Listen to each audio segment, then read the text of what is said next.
Welcome to the Slop Temple. We pray this video helps. You start by importing the official Roblox template into Ibis Paint X so you work to scale. Once the template is in place, lock that layer and create separate layers for base, details, and shadows. This prevents accidental edits. You want the canvas and template aligned because accurate placement avoids seams on the avatar. Make sure to set brush sizes now. A small hard brush for outlines and a soft brush for blending will save time later.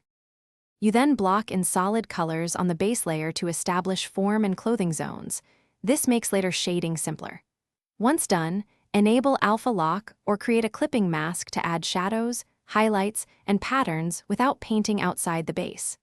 Make sure to use multiple layers for straps, logos, or trims so you can tweak them independently. Transition between broad strokes and tight detail work.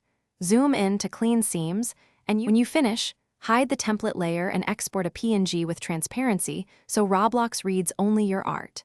Then upload that file to Roblox as a clothing item and immediately test it on the avatar to inspect seams and color accuracy across different lighting.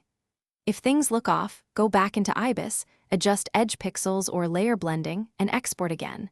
Keeping incremental saves makes rollback fast. One troubleshooting tip: if seams appear, slightly expand or nudge edge pixels inward to mask gaps. Thanks for watching. Consider subscribing if we helped you.